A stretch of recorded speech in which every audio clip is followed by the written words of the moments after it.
வணக்கம் நேர்களே, ஆதவனின் நாளேடுகளில் நமது பார்வை நிகழ்ச்சியில் இணைந்திருக்கின்றோம். இன்று இலங்கையிலிருந்து வெளியாகிருக்கக்கூடிய பிரதான தேசிய பத்திரிகைகளில் வெளியாகியுள்ள செய்திகள் தொடர்பில் எமது பார்வையை செலுத்த இருக்கின்றோம். பெரும்பாலும் இன்று வெளியாகியுள்ள அனைத்து தேசிய பத்திரிகைகளுமே நேற்றைய தினம் நாடாளுமன்றத்தில் நடைபெற்ற சிறப்பு அமர்வு தொடர்பான செய்திகளையே தமது பிரதான செய்திகளாக தாங்கி வந்திருப்பதை இங்கே அவதானிக்கக்கூடியதாக இருக்கின்றது. குறிப்பாக நேற்றைய தினம் பிரதமர் ரணில் விக்ரமசிங்கே அவர்களுடைய நாடாளுமன்ற வாழ்க்கையில் அரசியல் வாழ்வு ஆரம்பிக்கப்பட்டு 40 வருடங்கள் பூர்த்தி செய்வதை முன்னிட்டு ஒரு சிறப்பு அமர்வு நாடாளுமன்றத்திலே ஒழுங்கமைக்கப்பட்டிருந்தது. அந்த அமர்விலே அரசியல் கட்சியினுடைய பிரமுகர்கள் ஆற்றிய உரையினை அடிப்படையாக கொண்டே இன்று பிரதான செய்திகள் பலவும் வெளியாகி இருக்கின்றன. அந்த வகையிலே இன்று வெளியாகியுள்ள சுடரொளி பத்திரிகையினுடைய பிரதான செய்திகள் தொடர்பிலே எமது பார்வையை செலுத்தினால், மூவின மக்களுக்கும் பாகுபாடின்றி அரசியல் தீர்வு முன்வைக்கப்படும், பிரதமர் ரணில் தெரிவிப்பு என்று அந்த செய்தி அமைந்திருக்கின்றது. அதாவது நேற்றைய தினம் நாடாளுமன்றத்திலே உரையாற்றியிருந்த பிரதமர் ரணில் விக்ரமசிங்கே அவர்கள் இந்த நாட்டிலே இருந்து வருகின்ற அரசியல் பிரச்சினைக்கு தீர்வு காணும் முகமாக மூவின மக்களும் பாதிக்கப்படாத வகையிலே ஒரு அரசியல் தீர்வு முன்னே வைக்கப்படும் எனவும் அரசியலமைப்பு உருவாக்கத்தினூடாக அது நடைமுறைப்படுத்தப்படும் எனவும் நேற்றைய தினம் உரையாற்றியிருந்தார். அதனை அடிப்படையாக கொண்டுதான் இன்று சுடரொளி பத்திரிகையினுடைய பிரதான தலைப்புச் செய்தி அமைந்திருக்கின்றது. அதற்கு சமனான முறையிலே இன்னொரு செய்தி அமைந்திருக்கின்றது. அரசியல் தீர்வை பெற்று பொருளாதாரத்தை மீட்டெடுக்க ஜனாதிபதியும் பிரதமரும் கூட்டாக செயற்பட வேண்டும், எதிர்க்கட்சித் தலைவர் சம்பந்தன் கோரிக்கை, தமிழ் மக்கள் சார்பிலும் ரணிலுக்கு வாழ்த்து என்று அந்த செய்தி அமைந்திருக்கின்றது. நேற்றைய தினம் அந்த ரணிலுக்கான விசேட நாடாளுமன்ற அமர்விலே உரையாற்றிய எதிர்க்கட்சித் தலைவர் சம்பந்தன் அவர்கள் இந்த கருத்தை தன்னுடைய உரையிலே சுட்டிக்காட்டியிருப்பதாக அந்த செய்தி தொடர்ந்து செல்வதை அவதானிக்கக்கூடியதாக இருக்கின்றது. இன்னொரு செய்தியாக பிரதான செய்தியாக அமைந்திருக்கின்றது சுடரொளி பத்திரிகையில், யாழ் குடாநாட்டு அசாதாரண நிலைமை, மைத்திரியுடன் கூட்டமைப்பு அவசர பேச்சு என்று அந்த தலைப்பு கருத்த பின்னணியுடன் அமைந்திருப்பதை காணக்கூடியதாக இருக்கின்றது. அண்மை காலமாக யாழ் மாவட்டத்திலே நடைபெற்று வருகின்ற சம்பவங்கள், போலீசார் மீதான தாக்குதல்கள், குறிப்பாக அதேபோன்று அந்த போலீசார் மீதான தாக்குதலுக்கும் முன்னாள் போராளிகளுக்கும் அல்லது ஆயுத பயிற்சி பெற்றவர்களுக்கும் தொடர்பு இருப்பதாக போலீஸ் மா அதிபர் தெரிவித்திருந்த கருத்து, அது ஏற்படுத்தி இருக்கின்ற சர்ச்சை, அதனைத் தொடர்ந்து அங்கே பாதுகாப்பு பலப்படுத்தப்பட்டுள்ளதாகவும் முப்படையினர் அந்த பாதுகாப்பில் ஈடுபடுத்தப்பட வேண்டும் என்ற கருத்து, அதுக்கு எதிரான எதிர்ப்புகள் என்று ஒரு நிலைமை கொஞ்சம் தளம்பலான நிலையிலே சென்று கொண்டிருக்கின்ற சூழலிலே தான் அந்த நிலைமை தொடர்பிலே கலந்துரையாடுவதற்காக அடுத்த வாரம் அளவிலே தமிழ் தேசிய கூட்டமைப்பு ஜனாதிபதியை சந்திக்க உள்ளது என்ற அடிப்படையிலே அந்த சுடரொளி பத்திரிகையினுடைய பிரதான தலைப்புச் செய்தி அமைந்திருப்பதை காணக்கூடியதாக இருக்கின்றது. இவை தவிர இன்னும் ரவுஃப் ஹக்கீம் அதே போன்று மனோ கணேசன் போன்றோர் ஆற்றிய உரைகளும் முன்பக்க செய்திகளாக சுடரொளி பத்திரிகையில் வந்திருப்பதை காணக்கூடியதாக இருக்கின்றது. அதைத் தவிர வலுக்குகிறது கடும் எதிர்ப்பு, தப்புமா ரவியின் பதவி என்று அது ஒரு செய்தி அமைந்திருக்கின்றது. அதாவது நிதியமைச்சராக தற்போது கடமையாற்றி வருகின்ற மணிகவ் வெளிநாட்டு அமைச்சராக நிதியமைச்சராக இருந்து தற்போது வெளிநாட்டு அமைச்சராக கடமையாற்றி வருகின்ற ரவி கருணாநாயக்க அவர்களுடைய பதவி தொடர்பிலே பல்வேறு எதிர்ப்புகள் கிளம்பி இருக்கின்றன. அதாவது மத்திய வங்கி பணமுறை மோசடியில் இவருக்கும் தொடர்பு இருக்கின்றது, அது உட்பட பல குற்றச்சாட்டுகள் ரவி கருணாநாயக்க மீது சுமத்தப்படுகின்ற நிலையிலே அவருடைய பதவி விலகல் தொடர்பிலே கடும் அழுத்தங்கள் அதிகரித்து வருவதை சித்தரிக்கும் வகையிலே அந்த செய்தி அமைந்திருப்பதை காணக்கூடியதாக இருக்கின்றது. இவைதான் இன்று வெளியாகியுள்ள சுடரொளி பத்திரிகையின் பிரதான முன்பக்க செய்திகளாக அமைந்திருப்பதை காணக்கூடியதாக இருக்கின்றது. அடுத்ததாக இன்று வெளியாகியிருக்கின்ற தினக்குரல் பத்திரிகையினுடைய பிரதான செய்திகள் தொடர்பில் எமது பார்வையை செலுத்தினால், தினக்குரல் பத்திரிகையினுடைய பிரதான தலைப்புச் செய்தியாக அமைந்திருக்கின்றது, முக்கிய பிரச்சினைகள் இருப்பதால் ஜனாதிபதியும் பிரதமரும் பிரிந்துவிடக்கூடாது, எதிர்க்கட்சித் தலைவர் சம்பந்தன் வேண்டுகோள் என்று நேற்றைய நாடாளுமன்ற உரையை அடிப்படையாக கொண்டுதான் தினக்குரலினுடைய பிரதான தலைப்புச் செய்தி இங்கே அமைந்திருக்கின்றது. தற்போதைய சூழலிலே அரசியலமைப்பு ஒன்று உருவாக்கப்படுகின்றது, அதனூடாக தமிழ் மக்களுக்கான அரசியல் தீர்வு அல்லது மூவின மக்களும் ஏற்றுக்கொள்ளக்கூடிய அரசியல் தீர்வுக்கான முயற்சிகள் மேற்கொள்ளப்படுவதாக சொல்லப்படுகின்றது. இந்த சூழலிலே தான் தேசிய அரசாங்கத்தினுடைய ஆட்சி காலம் அல்லது ஒப்பந்த காலம் நிறைவடைகின்றது எதிர்வரும் டிசம்பர் மாதம் அளவிலே. இந்நிலையிலே தான் எதிர்க்கட்சித் தலைவர் சம்பந்தன் அவர்கள் சொல்லியிருக்கின்றார், எக்காரணம் கொண்டும் முக்கிய பிரச்சனைகள் இருப்பதனால் எக்காரணம் கொண்டும் ஜனாதிபதியும் பிரதமரும் பிரிந்துவிடக்கூடாது என்று அந்த செய்தி தொடர்ந்து செல்கின்றது. அடுத்ததாக நேற்றைய தினம் கொழும்பிலே மிக அமைதியாக நிறைவடைந்த மாணவர் பேரணி என்று ஒரு தலைப்பிட்ட நேற்றைய பேரணி சம்பந்தமான செய்தி புகைப்படத்துடன் வெளியாகியிருக்கின்றது. உங்களுக்கு தெரியும், சைட்டம் தனியார் மருத்துவக் கல்லூரிக்கு எதிராக மாணவர்கள் கண்டியிலிருந்து மேற்கொண்டிருந்த பேரணி ஒன்று நேற்று கொழும்பை வந்தடைந்திருந்தது. அது மிகவும் அமைதியான முறையில் நிறைவடைந்ததாகவும் எந்தவித அசம்பாவிதங்களும் எதிர்பார்க்கப்பட்டது போன்று நடைபெறவில்லை என்றும் அந்த செய்தி தொடர்ந்து செல்வதை அவதானிக்கக்கூடியதாக இருக்கின்றது. அடுத்ததாக ஆயிரக்கணக்கானோர் பல மணி நேரம் ஒரே இடத்தில் ஸ்தம்பிக்க வைத்த விபத்து என்று அந்த செய்தி அமைந்திருக்கின்றது. இந்த செய்தியை நேற்றைய தினம் மாதவனுடைய இணையதளத்தில் நீங்கள் பார்த்திருப்பீர்கள். கொழும்பு கழனி, அதாவது கொழும்பிலே கண்டி வீதியிலிருந்து வருகின்ற பிரதான வீதி, அதாவது இதில் கொழும்புக்குள் நுழைகின்ற பிரதான வீதிகளில் ஒன்றான கண்டி வீதி, கொழும்புக்குள் நுழைகின்ற கழனி பாலம் அருகிலே வைக்கப்பட்டிருந்த பலகை ஒன்று, பெயர் விளம்பர பலகை அல்லது இடங்களை குறிப்பதற்காக பொருத்தப்பட்டிருந்த பலகை என்று சொல்லலாம். அது இங்கே விழுந்ததனால் ஒரு விபத்து ஏற்பட்டு அதனால் வாகன நெரிசல் ஏற்பட்டு பல மணி நேரம் மக்கள் அந்த வாகன நெரிசலுக்குள் அசௌகரியங்களை எதிர்நோக்கி இருந்தனர். அது தொடர்பான செய்தி இங்கே பிரசுரமாக இருக்கின்றது. அடுத்ததாக ஒரு செய்தி வெளியாகி இருக்கின்றது. பொது எதிரணி ஜேவிபி புறக்கணிப்பு என்ற அந்த செய்தி கட்டமிடப்பட்ட செய்தியாக வெளியாகி இருக்கின்றது. பிரதமர் ரணில் விக்ரமசிங்கவினுடைய 40வது அரசியல் ஆண்டு நிறைவை கொண்டாடும் வகையிலே அல்லது சிறப்பிக்கும் வகையிலே நேற்றைய தினம் ஒழுங்கு செய்யப்பட்ட சிறப்பு நாடாளுமன்றத்தை பொது எதிரணி ஜேவிபி போன்ற கட்சிகள் புறக்கணித்திருப்பதாக அந்த செய்தி அமைந்திருக்கின்றது. இவைதான் இன்று வெளியாகக்கூடிய தினக்குரல் பத்திரிகையினுடைய பிரதான தலைப்புச் செய்தியாக அமைந்திருக்கின்றன. அடுத்ததாக இன்று வெளியாகக்கூடிய வீரேஸ்வரி பத்திரிகையினுடைய தலைப்புச் செய்திகள் தொடர்பில் எமது பார்வையை செலுத்தினால், வீரேஸ்வரி பத்திரிகையினுடைய பிரதான தலைப்புச் செய்தியாக அமைந்திருக்கின்றது. இனப்பிரச்சினை தீர்வுக்காக துரிதமாக செயற்பட வேண்டும், பிரதமர் ரணில் தெரிவிப்பு. சிங்கள தமிழ் முஸ்லிம்களுக்கு பாகுபாடு இல்லாத தீர்வு அவசியம். அது ஏற்கனவே நாம் பார்த்த செய்திதான். நேற்றைய நாடாளுமன்ற அமர்வை அடிப்படையாக கொண்ட செய்தி பிரதான தலைப்புச் செய்தியாக வெளியாகி இருக்கின்றது. அதே போன்று கட்டமிடப்பட்ட செய்தியாக ஒரு புகைப்படத்துடன் ஒரு செய்தி வந்திருக்கின்றது. ஏற்கனவே நாம் பார்த்திருந்தோம். சைட்டமான தனியார் மருத்துவக் கல்லூரிக்கு எதிரான போராட்டம் நேற்றைய தினம் கொழும்பை வந்தடைந்தது என்று அது தொடர்பான செய்தி இங்கே வெளியாகியிருக்கின்றது. அதைவிட ஒரு கட்டமிடப்பட்ட செய்தியாக வெளியாகியிருக்கின்றது. அரசியல் தீர்வைக்கான பிரதமருக்கு ஒத்துழைப்பு வழங்க வேண்டும், அமைச்சர் மெனோ கணேசன் தெரிவிப்பு என்று அந்த செய்தி அமைந்திருக்கின்றது. அதுவும் நாடாளுமன்றத்தில் நேற்று அமைச்சர் மெனோ கணேசன் ஆற்றிய உரையின் அடிப்படையாக கொண்டு. அடுத்ததாக முல்லைத்தீவு மாவட்டத்தில் தொடர் போராட்டத்தில் ஈடுபட்டுள்ள காணாமல் போனோரின் உறவுகள் நேற்று வற்றாப்பளை கண்ணகியம்மன் ஆலயத்திற்கு சென்று நீதி கோரி வழிபாட்டில் ஈடுபட்ட போது எடுக்கப்பட்ட புகைப்படம் என்று பெண்கள் ஒன்று கூடி நின்று தேங்காய் உடைத்து வற்றாப்பளை அம்மனிடம் வேண்டுதல் செய்கின்ற பிரார்த்திக்கின்ற அந்த புகைப்படம், தங்களுடைய உறவுகளை கண்டுபிடித்து தருமாறு பிரார்த்திக்கின்ற அந்த புகைப்படம் தான் இங்கே பிரதான செய்திகளில் ஒன்றாக இடம் பிடித்திருக்கின்றது. அவைதான் இன்று வீரேஸ்வரி பத்திரிகையினுடைய வழியாக இருக்கின்ற முக்கிய செய்திகளாக அமைந்திருக்கின்றன. அதைவிட சில செய்திகள் நாம் ஏற்கனவே பார்த்த அந்த கழனி பகுதியிலே சமிக்கை தாங்கி விழுந்ததனால் ஏற்பட்ட வாகன நெரிசல், வெளிவிவகார அமைச்சரை பதவி நீக்க வேண்டும், அதாவது ரவி கருணாநாயக்கவை பதவி நீக்க வேண்டும் என்று தினேஷ் குணவர்த்தன நாடாளுமன்ற உறுப்பினர்கள் வலியுறுத்திய விடயங்கள் இனிய முன்பக்க செய்திகளாக அமைந்திருப்பதை காணக்கூடியதாக இருக்கின்றது. இவைதான் இன்று வீரேஸ்வரி பத்திரிகையினுடைய பிரதான தலைப்புச் செய்திகளாகவே அல்லது பிற முக்கிய செய்திகளாக அமைந்திருப்பதை காணக்கூடியதாக இருக்கின்றது.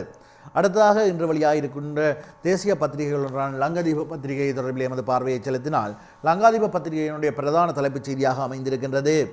ஆய்வென்ன ஜனாதிபதி ரவி டக்கியாய் என்ற அந்த தலைப்புச் செய்தி பிரதான தலைப்புச் செய்தி அமைந்திருக்கின்றது. ஜனாதிபதி மற்றும் ரவி கருணாநாயக்க ஆகிய இருவருடைய புகைப்படம் பிரசுரிக்கப்பட்டிருக்கின்றது. அதாவது பதவியை விட்டு விலகுமாறு அமைச்சர் ரவி கருணாநாயக்க, வெளிவிவகார அமைச்சர் ரவி கருணாநாயக்கவிற்கு ஜனாதிபதி மைத்ரிபால சிறிசேன சொல்லிவிட்டதாக நம்பத்தகுந்த வட்டாரங்களில் இருந்து செய்தி வெளியாகியிருப்பதாக லங்காதீப பத்திரிகை தன் பிரதான தலைப்புச் செய்தியாக வெளியிட்டிருக்கின்றது. உங்களுக்கு தெரியும், மத்திய வங்கி பிணை முறை தொடர்பிலே ரவி கருணாநாயக்க மீது குற்றச்சாட்டுகள் முன்வைக்கப்பட்டுள்ள நிலையில் அவர் பதவியிலிருந்து விலக வேண்டும் என பல்வேறு மட்டங்களிலிருந்தும் அழுத்தங்கள் அதிகரித்து வருவதாக ஏற்கனவே பார்த்திருந்தோம்.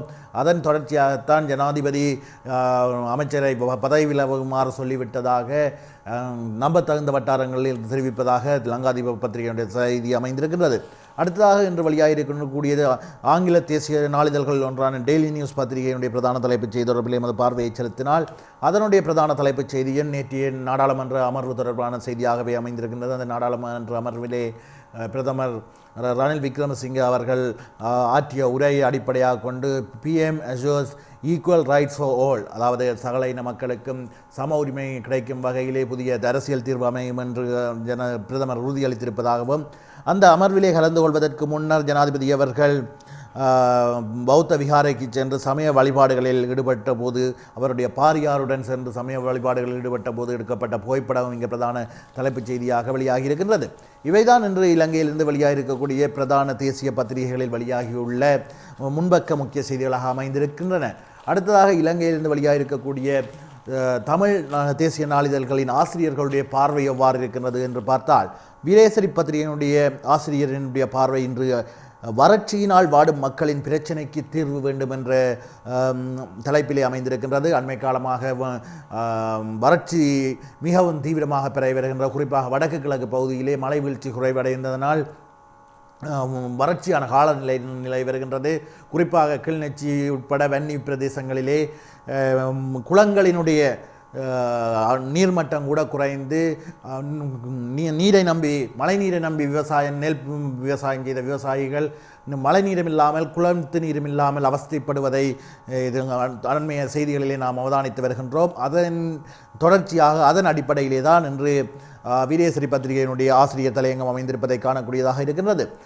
நாட்டில் நிலவும் கடும் வறட்சி காரணமாக 10 லட்சத்திற்கும் மேற்பட்ட மக்கள் நாடு தழுவிய ரீதியில் பாதிக்கப்பட்டுள்ளனர். இவர்களில் பெரும்பாலானோர் குடிநீரை பெறுவதற்கே கஷ்டப்படும் நிலைமை ஏற்பட்டிருக்கின்றது. வடமாகாணத்திலேயே வறட்சி காரணமாக பாதிப்பு அதிகமாக உள்ளது. இதனால் 4,62,992 பேர் பாதிக்கப்பட்டுள்ளனர். மக்களின் குடிநீருக்கு பாரிய தட்டுப்பாடு ஏற்பட்டுள்ளதுடன் விவசாயம் பெருமளவில் பாதிக்கப்பட்டுள்ளது. இது என்ற அந்த ஆசிரியர்களுடைய ஆதங்கம் தொடர்ந்து செல்கின்றது. அதற்கு இந்த நிலைக்கு இலங்கை அரசாங்கம், பொறுப்புள்ள அரசாங்கம் என்ற வகையில் எவ்வாறான நடவடிக்கைகளை மேற்கொள்ள போகின்றது, எவ்வாறான நடவடிக்கைகளை மேற்கொள்ள வேண்டும் என்பவை தொடர்பிலே அந்த ஆசிரியருடைய ஆதங்கம் வெளிப்பட்டிருப்பதை காணக்கூடியதாக இருக்கின்றது. அடுத்ததாக தினக்குரல் பத்திரிகையினுடைய ஆசிரியர் தலையங்கம் தொடர்பில் எமது பார்வையை செலுத்தினால், தினக்குரல் பத்திரிகையினுடைய ஆசிரியர் தலையங்கமாக அமைந்திருக்கின்றது. வார்த்தை பிரயோகம் சுய பிரஜை அவசியம் என்று அந்த ஆசிரியருடைய அறிவுரை என்றுதான் இதனை சொல்ல வேண்டும். உண்மையிலேயே வார்த்தை என்பது மனிதர்களுக்கு கிடைத்திருக்கின்ற ஒரு அரிய வாய்ப்பு. அதை பயன்படுத்தி ஏனையவர்களை புண்படுத்தாத வகையில், ஏனையவர்களுக்கு ஆறுதல் அளிக்கும் வகையில், ஏனையவர்களுக்கு உதவும் வகையில் அந்த வார்த்தைகள் பயன்படுத்தப்பட வேண்டும் என்ற அடிப்படையிலே அவ்வாறான அறிவுறுத்தல்களை, ஆலோசனைகளை வழங்கும் வகையிலே, அறிவுரைகளை வழங்கும் வகையிலே இன்றைய தினக்குரல் பத்திரிகையினுடைய ஆசிரியர் தலையங்கம் அமைந்திருப்பதை காணக்கூடியதாக இருக்கின்றது. அண்மை காலமாக ஜெர்மனியிலே வசித்து வருகின்ற கச்சாய்ச்சிவம் என்பவர் சமூக வலைத்தளங்களிலே வெளியிட்டு வருகின்ற கருத்துக்கள் சில இலங்கையிலே பல்வேறு அதிர்வுகளை ஏற்படுத்தி இருக்கின்ற நிலையிலே, பல்வேறு மன வருத்தங்களை, மன அழுத்தங்களை ஏற்படுத்தி இருக்கின்ற நிலையிலே தினக்குரல் பத்திரிகையினுடைய ஆசிரியருடைய கருத்து இவ்வாறு அமைந்திருப்பதை அவதானிக்கக்கூடியதாக இருக்கின்றது. அடுத்ததாக சுடரொளி பத்திரிகையினுடைய ஆசிரியர் தலையங்கம் தொடர்பில் எமது பார்வையை செலுத்தினால், வடக்கில் மீண்டும் கேட்கும் குற்றச்சாட்டுக்கள் என்று அந்த ஆசிரியருடைய கருத்து அமைந்திருக்கின்றது. இலங்கை போலீசாரின் அத்துமீறல்கள் குறித்த குற்றச்சாட்டுக்கள் வடக்கில் மீண்டும் ஒலிக்க தொடங்கியுள்ளன. வடமாராட்சியில் தங்கள் பிள்ளைகளை உரிய காரணங்களின்றி போலீசார் கைது செய்து வருவதாக தாய்மார் மனித உரிமை ஆணைக்குழுவுக்கு சென்றுள்ளனர் என்று அந்த செய்தி தொடர்ந்து செல்கின்றது. உண்மையில் அண்மை காலமாக போலீசாருக்கு எதிரான நடவடிக்கைகள், போலீசாருக்கு எதிரான தாக்குதல்கள் நடத்தப்பட்டுள்ள நிலையிலே போலீசார் தேடுதல் என்ற போர்வையிலே தங்களுடைய பிள்ளைகளை துன்புறுத்துவதாகவும் காரணமின்றி கைது செய்வதாகவும் சில பெற்றோர் மனித உரிமை ஆணைக்குழுவிலே அண்மையிலே முறைப்பாடு செய்திருந்தார்கள். அதன் அடிப்படையிலே தான் அந்த ஆசிரியர் தலையங்கம் அமைந்திருப்பதை காணக்கூடியதாக இருக்கின்றது. இவைதான் இன்று இலங்கையிலிருந்து வெளியாக இருக்கக்கூடிய பிரதான தேசிய பத்திரிகைகளுடைய, தமிழ் தேசிய பத்திரிகைகளுடைய ஆசிரியர்களின் கருத்துக்களாக அமைந்திருக்கின்றன. அடுத்ததாக இன்று இலங்கையிலிருந்து வெளியாக இருக்கக்கூடிய தமிழ் பத்திரிகைகளில் வெளியாகியுள்ள உலகச் செய்திகள் தொடர்பிலே எமது பார்வையை செலுத்தினால், வீரேசரி பத்திரிகையினுடைய உலகச் செய்திகள் பக்கத்திலே அமைந்திருக்கின்றது. அமெரிக்கா கத்தி விளிம்பில் வாழ்வா சாவா என்ற நிலையில் உள்ளது, வடகொரியா தெரிவிப்பு என்று அந்த செய்தி அமைந்திருக்கின்றது. அமெரிக்காவானது கத்தி விளிம்பில் வாழ்வா சாவா என்ற நிலையில் உள்ளதாக வடகொரியா தெரிவித்துள்ளது. வடகொரிய தலைவர் கிம் ஜோங் உன்னின் கருத்துக்களை வெளியிட்டு வரும் அந்நாட்டு ரொடாங் சின்மன் பத்திரிகையே இவ்வாறு தெரிவித்துள்ளது என்று அந்த செய்தி அமைந்திருக்கின்றது. அமெரிக்காவிற்கும் வடகொரியாவுக்கும் இடையிலே ஒரு பனிப்போர் ஒன்று இடம்பெற்று வருகின்ற நிலையிலே தான் இவ்வாறான ஒரு கருத்து வெளியிடப்பட்டிருப்பதை அவதானிக்கக்கூடியதாக இருக்கின்றது. அமெரிக்காவை அச்சுறுத்தும் வகையில் வடகொரியா பல்வேறு ஏவுகணை சோதனைகளை மேற்கொண்டு வருகின்றது. அதே போன்று அமெரிக்காவும் தென்கொரியாவுடன் இணைந்து பல்வேறு செயற்பாடுகளில் ஈடுபட்டு வருகின்றது. இந்நிலையிலே தான் வடகொரியாவுடைய இவ்வாறான கருத்து வெளியிடப்பட்டிருக்கின்றது. அடுத்ததாக இன்று வெளியாகியுள்ள இந்திய செய்திகள் பக்கத்திலே இவ்வாறான செய்திகள் வெளியாகியிருக்கின்றது என்று பார்த்தால், வீரேசரி பத்திரிகையினுடைய 22ஆம் பக்கத்தில் வெளியாகி இருக்கின்றது. தேடப்படும் குற்றவாளியாக அறிவிப்பு என்ற அந்த செய்தி அமைந்திருக்கின்றது.